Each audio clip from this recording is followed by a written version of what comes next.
ಪಶ್ಚಿಮ ಏಷ್ಯಾದಲ್ಲಿನ ವಾರ್ ಕುರಿತು ಮತ್ತೆ ಪ್ರಧಾನಿ ನರೇಂದ್ರ ಮೋದಿ ಕಳವಳ ವ್ಯಕ್ತಪಡಿಸಿದ್ದಾರೆ. ಇರಾನ್ ಜೊತೆ ಅಮೆರಿಕ ಇಸ್ರೇಲ್ ಯುದ್ಧ ಮುಂದುವರೆದರೆ ಅದರ ಪರಿಣಾಮಗಳನ್ನು ಎದುರಿಸಬೇಕಾಗುತ್ತೆ ಅಂತ ಹೇಳಿದ್ದಾರೆ.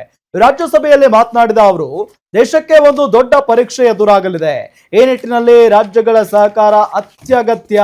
ನಾವು ಟೀಮ್ ಇಂಡಿಯಾ ರೀತಿ ಕೆಲಸ ಮಾಡಬೇಕಾಗಿದೆ ಅಂತ ಹೇಳಿದ್ದಾರೆ. ಇವತ್ತು ಸೇನಾ ಮುಖ್ಯಸ್ಥರೊಂದಿಗೆ Rajnath Singh high voltage meeting ಮಾಡಿದ್ದು 360 ಡಿಗ್ರಿ ಆಯಾಮದಲ್ಲಿ ಭಾರತದ ಭದ್ರತೆ ಮತ್ತು ಆರ್ಥಿಕ ಹಿತಾಸಕ್ತಿಗಳನ್ನ ರಕ್ಷಿಸುವ ಕುರಿತು ಚರ್ಚೆ ಮಾಡಲಾಗಿದೆ. ಇದರ ನಡುವೆ ನಾಳೆ ಕೇಂದ್ರ ಸರ್ಕಾರ ಸರ್ವಪಕ್ಷ ಸಭೆ ಕರೆದಿದೆ. ನಾಳೆ ಸಂಜೆ 5 ಗಂಟೆಗೆ ಸಂಸತ್ ಸಂಕೀರ್ಣದಲ್ಲಿ ಸರ್ವಪಕ್ಷ ಸಭೆ ನಡೆಯಲಿದ್ದು, ನಾಳೆ ಜನಸಾಮಾನ್ಯರಿಗೆ ಬಿಗ್ ಶಾಕ್ ಕಾದಿದೆಯಾ ಅನ್ನೋ ಚರ್ಚೆ ಆರಂಭ ಆಗಿದೆ. ಕೋವಿಡ್ ವೇಳೆ ಲಾಕ್ಡೌನ್ ಮಾಡಲಾಗಿತ್ತು. ಈ ಹಿನ್ನೆಲೆ ಯುದ್ಧದ ಹಿನ್ನೆಲೆಯಲ್ಲಿ ಇಂಧನ ತೈಲ ಬಿಕ್ಕಟ್ಟನ್ನ ಎದುರಿಸಲು ಏನಾದ್ರೂ ರೂಲ್ಸ್ ಜಾರಿ ಮಾಡ್ತಾರಾ ಅನ್ನೋ ಕುತೂಹಲ ಮೂಡಿಸಿದೆ. ಆದ್ದರಿಂದ ನಾಳಿನ ಸರ್ವಪಕ್ಷ ಸಭೆಯತ್ತ ಇಡೀ ದೇಶದ ಚಿತ್ತ ನೆಟ್ಟಿದೆ. माननीय सभापति जी, पश्चिम एशिया में चल रहे युद्ध और उससे बनी परिस्थितियों से हम सभी परिचित हैं।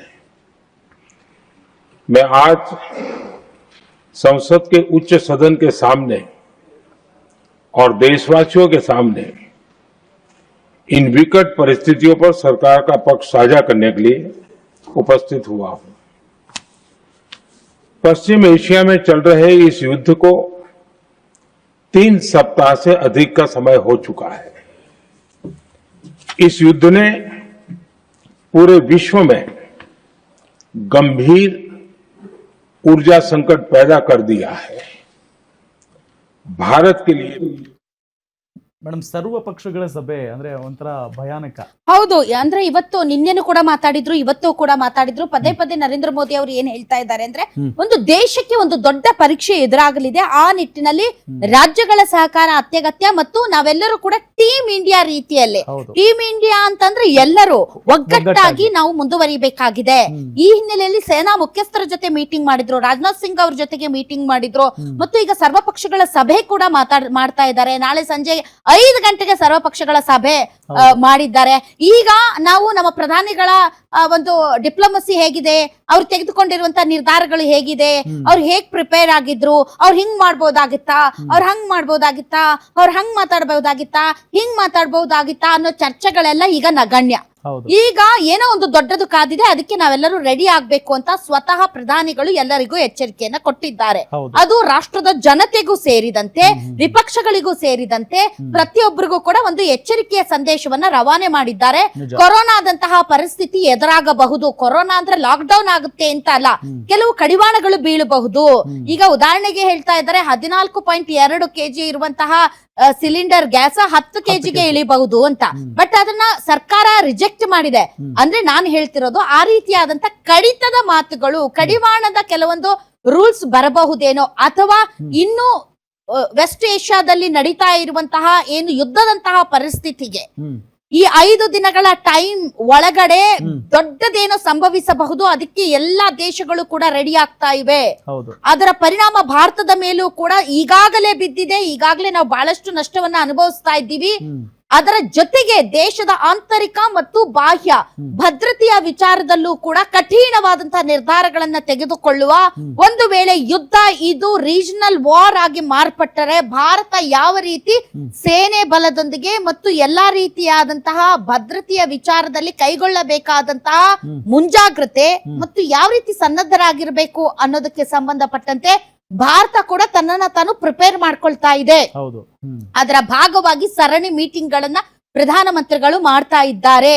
ನೀವು ಜಸ್ಟ್ ಒಂದಿಷ್ಟು ದಿನಗಳ ಹಿಂದೆ ಒಂದು ಸುದ್ದಿಯನ್ನ ನೋಡಿರ್ತೀರಿ. ಇವತ್ತು ನೋಡಿ, ಕೇಜ್ರಿವಾಲ್ ಅವರು ಹೇಳಿದ್ದಾರೆ 2026ರ ಅಂತ್ಯಕ್ಕೆ ಮೋಸ್ಟ್ಲಿ ಮೋದಿ ಮತ್ತು ಅಮಿತ್ ಶಾ ರೆಜಿಮ್ ಚೇಂಜ್ ಆಗಬಹುದು ಅಂತ, ಆಡಳಿತದಲ್ಲಿ ಬದಲಾವಣೆ ಆಗ್ಬಿಡಬಹುದು ಅಂತ ಅವ್ರೇನೋ ಒಂದು ಭವಿಷ್ಯ ನುಡಿದಿದ್ದಾರೆ. ಅವರು ಆತರ ಹೇಳೋದಕ್ಕೂ ಈಗ ಇನ್ನೊಂದು ಮಾತು ತುಂಬಾ ಪಾಪ್ಯುಲರ್ ಆಗ್ತಾ ಇದೆ. ಏನು ಅಂತಂದ್ರೆ, ಇದು ಸತ್ತಾ ಪರಿವರ್ತನ್ ಟೂಲ್ ಕಿಟ್ ಅನ್ನ CIA ಒಂದು ರೆಡಿ ಮಾಡಿದೆ ಅಂತ, ಅಮೆರಿಕ ರೆಡಿ ಮಾಡಿದೆ ಅಂತ.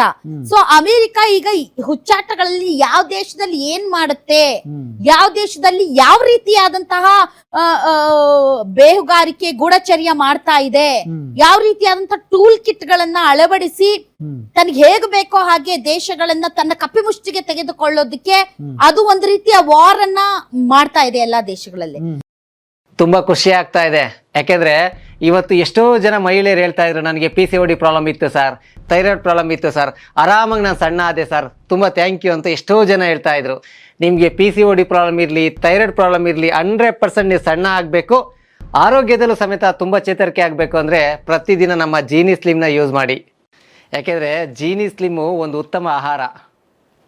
ಈಗ ಕೇಜ್ರಿವಾಲ್ ಹಂಗ ಹೇಳೋದಕ್ಕೂ ಅಮೆರಿಕನ್ ಮೆಷಿನರಿ ಗಡಾಫಿ ಜೊತೆ ಏನೋ ಹೋರಾಟ ಮಾಡಿದಂತಹ ಮತ್ತು ಭಾರತದಲ್ಲಿ ಟೆರರ್ ಆಕ್ಟಿವಿಟಿಯನ್ನ ಮಾಡೋದಕ್ಕೆ ಮಯನ್ಮಾರ್ ಅಲ್ಲಿ ಟ್ರೈನಿಂಗ್ ತೆಗೆದುಕೊಂಡಿರುವಂತಹ ಕೆಲ ವ್ಯಕ್ತಿಗಳನ್ನ ಮ್ಯಾಥ್ಯೂ ವ್ಯಾಂಡ್ಯಾಕ್ ಅಂತ ಒಬ್ಬನನ್ನ ಅರೆಸ್ಟ್ ಮಾಡಿದ್ದಾರೆ ಮತ್ತು ಒಂದಿಷ್ಟು ಜನರನ್ನ ಅರೆಸ್ಟ್ ಮಾಡಿದ್ದಾರೆ ಮಿಜೋರಾಂ ಅಲ್ಲಿ. ಹೌದು, ಆತ ಅಮೆರಿಕದ ಗೂಢಚರ್ಯಾಗಿ ಕೆಲಸ ಮಾಡ್ತಾ ಇದ್ದ.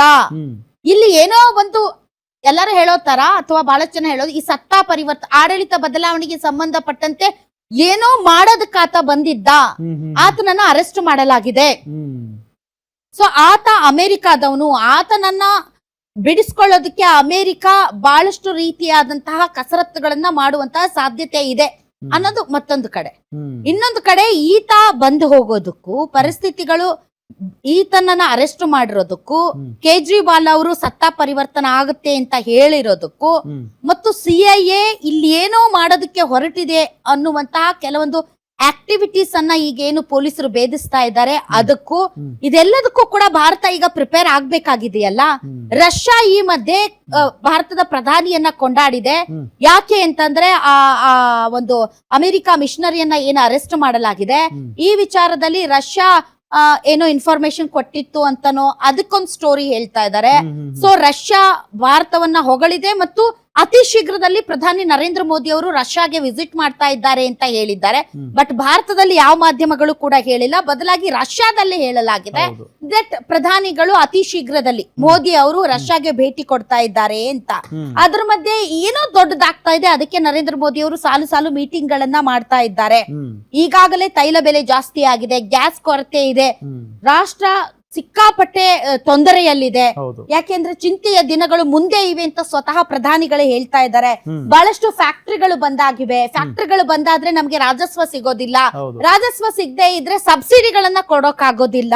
ಈಗಾಗಲೇ ಪೆಟ್ರೋಲ್ ಡೀಸೆಲ್ ಬೆಲೆ ಏರಿಕೆ ಮಾಡಿಲ್ಲ, 65 ರೂಪಾಯಿಗೆ ತೆಗೆದುಕೊಳ್ತಾ ಇರೋ $65 ತೆಗೆದುಕೊಳ್ತಾ ಇರೋದು ಈಗ $150-155 ಹೋಗಿದೆ ನಮ್ದು ಬಾಸ್ಕೆಟ್.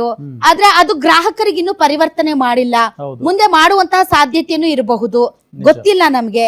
ಈಗ ನೋಡಿ ರಸಗೊಬ್ಬರ $150 ಇದ್ದದ್ದು $700 ಆಗಿದೆ ಅನ್ನುವಂತ ರಿಪೋರ್ಟ್ಸ್ ಬರ್ತಾ ಇದೆ. ಬೆಲೆ ಏರಿಕೆ ಆಗ್ತಾ ಇದೆ, ಅವಶ್ಯಕ ವಸ್ತುಗಳ ಬೆಲೆ ದಿನದಿಂದ ದಿನಕ್ಕೆ ಏರಿಕೆ ಆಗ್ತಾ ಇದೆ. ಡಾಲರ್ ಎದುರುಗಡೆ ರೂಪಾಯಿ $1ಗೆ ರೂಪಾಯಿ $94 ಬಂದಿದೆ. ಸ್ಟಾಕ್ ಮಾರ್ಕೆಟ್ ಗಂಭೀರವಾಗಿ ಕುಸಿದು ಹೋಗ್ತಾ ಇದೆ. ಗೋಲ್ಡ್ ಮತ್ತು ಬೆಳ್ಳಿಯ ರೇಟ್ ಕೂಡ ಸಿಕ್ಕಾಪಟ್ಟೆ ಇಳಿದಿದೆ. ಮತ್ತು ಪ್ರಧಾನಿಗಳಂತಾರೆ ಕೋವಿಡ್ ನಂತ ಸಿಚುವೇಶನ್ ಬರಬಹುದು ಅಂತ, ಖರ್ಚು ಕಡಿಮೆ ಮಾಡಿ ಅಂತ ಹೇಳ್ತಾ ಇದ್ದಾರೆ. ಅನಾವಶ್ಯಕ ಖರ್ಚು ಮಾಡಬೇಡಿ, ಟ್ರಿಪ್ಸು, ಟೂರ್ಸು, ಅನಗತ್ಯ ಶಾಪಿಂಗ್ ಗಳನ್ನ ಬಂದ್ ಮಾಡ್ಬಿಡಿ, ನಿಮ್ಮ ಪಾಕೆಟ್ ಅಲ್ಲಿ ದುಡ್ಡನ್ನ ಇಟ್ಕೊಳ್ಳಿ, ಒಂದಿಷ್ಟು ಸೇವ್ ಮಾಡಿ, ವರ್ಸ್ಟ್ ಸಿನಾರಿಯೋಗೆ ಪ್ರತಿಯೊಬ್ಬ ಪ್ರಜೆಯು ಕೂಡ ರೆಡಿ ಆಗಿ ಅಂತ ಹೇಳ್ತಾ ಇರೋದು ನೋಡಿದ್ರೆ. ಮತ್ತೊಂದ್ ಕಡೆ ಪಾಕಿಸ್ತಾನ, ಆ ಪಾಕಿಸ್ತಾನ ಅಂತೂ ಈಗ ಏನೋ ಅಮೆರಿಕ ಮತ್ತು ಇಸ್ರೇಲ್ ಇರಾನ್ ನಡುವೆ ಸಂಧಾನಕ್ಕೆ ಇಸ್ಲಾಮಾಬಾದ್ ಅಲ್ಲಿ ಪ್ಲಾಟ್ಫಾರ್ಮ್ ರೆಡಿ ಮಾಡ್ತಾ ಇದೆ. ಬಟ್ ಪಾಕಿಸ್ತಾನನ ಈ ದೇಶಗಳು ಎಷ್ಟರ ಮಟ್ಟಿಗೆ ನಂಬ್ತಾವೋ ಏನೋ ಗೊತ್ತಿಲ್ಲ. ಸೊ ಇದೇ ವಿಚಾರವನ್ನ ಮುಂದಿಟ್ಕೊಂಡು ಪಾಕಿಸ್ತಾನ ಈಗ ನಾನೇನೋ ದೊಡ್ಡದು ಸಾಧನೆ ಮಾಡ್ಬಿಟ್ಟಿದೀನಿ ಅನ್ನೋ ಲೆವೆಲ್ಗೆ ಎದೆ ಉಬ್ಬಿಸ್ಕೊಂಡು ಓಡಾಡ್ತಾ ಇದೆ. ಓಡಾಡ್ತಾ ನಮ್ಮ ಮೇಲೆ ಏನಾದ್ರು ಇರಾನ್ ಅವರು ದಾಳಿ ಮಾಡ್ಬಿಟ್ರೆ ಅಮೆರಿಕದವರು ನಾವು ಭಾರತದ ಮೇಲೆ ದಾಳಿ ಮಾಡ್ತೀವಿ ಅಂತ ಇಂಡೈರೆಕ್ಟ್ ಥ್ರೆಟ್ ಕೊಡ್ತಾ ಇದೆ. ಆ ಕಡೆ ಪಿಒಕೆಯಲ್ಲಿ ಬಹಳಷ್ಟು ಇದು ಮಿಲಿಟೆಂಟ್ಸ್ ಆಕ್ಟಿವಿಟೀಸ್ ಜಾಸ್ತಿ ಆಗಿದೆ. ಅದರಲ್ಲೂ ಕೂಡ ಲೇಡಿ ಮಿಲಿಟೆಂಟ್ಸ್ ಗಳನ್ನು ಕೂಡ ರೆಡಿ ಮಾಡಿದ್ದಾರಂತೆ ಭಾರತದೊಳಗೆ ನುಸುಳಿಸೋದಕ್ಕೆ. ಈ ರೀತಿ ಆಂತರಿಕವಾಗಿ ಮತ್ತು ಬಾಹ್ಯವಾಗಿ ಸಿಕ್ಕಾಪಟ್ಟೆ ಒಂದು ಟೆನ್ಸ್ಡ್ ಸಿಚುವೇಶನ್ ಇದೆ. ಮತ್ತು ಬಹಳಷ್ಟು ಜನ ಏನ್ ಹೇಳ್ತಾ ಇದ್ದಾರೆ ಅಂದ್ರೆ ವಿರೋಧ ಪಕ್ಷಗಳು ಈ ಒಂದು ವಿಚಾರವನ್ನ ತಮ್ಮ ಒಂದು ಲಾಭಕ್ಕೆ ಪರಿವರ್ತನೆ ಮಾಡುವಂತಹ ಮಿಸ್ಇನ್ಫಾರ್ಮೇಶನ್ ಅನ್ನ ಪಾಸ್ ಮಾಡುವಂತಹ ಚಾನ್ಸಸ್ ಇದೆ. ಅದ್ ಯಾವ್ದಕ್ಕೂ ಕೂಡ ತಲೆ ಕೆಡ್ಸ್ಕೊಳ್ಬೇಡಿ. ಅದಕ್ಕೆ ಪ್ರಧಾನಿಗಳು ಟೀಮ್ ಇಂಡಿಯಾ ತರ ಕೆಲಸ ಮಾಡೋಣ ಅಂತ ಹೇಳ್ತಾ ಇದ್ದಾರೆ. ಸೊ ಇದು ಒಂದ್ ರೀತಿ ಒಂದಕ್ಕೊಂದು ಇಂಟರ್ಲಿಂಕ್ ತರ ಇದೆ. ಸೊ ಈಗ ನಾವು ಭಾರತದ ಪ್ರಜೆಗಳಾಗಿ ಮಾಡ್ಬೇಕಾಗಿರೋದು ನಮ್ ಬೇರೆ ಚಾಯ್ಸ್ ಇಲ್ಲ. ಸೊ ಈಗ ನಮ್ಮ ಮುಂದೆ ಇರುವಂತದ್ದು ಹ್ಮ್ ನಮ್ಮ ಪ್ರಧಾನಿಗಳನ್ನ ನಂಬುವುದು, ಹ್ಮ್ ಅವರು ತೆಗೆದುಕೊಳ್ಳುವಂತಹ ತೀರ್ಮಾನಗಳನ್ನ ನಂಬುವುದು, ಹೌದು ಆ ತೀರ್ಮಾನಗಳಿಗೆ ಬದ್ಧರಾಗಿ ಅವರ ಜೊತೆ ನಾವು ಕೂಡ ಕೈ ಜೋಡಿಸುವುದು. ಕರೆಕ್ಟ್.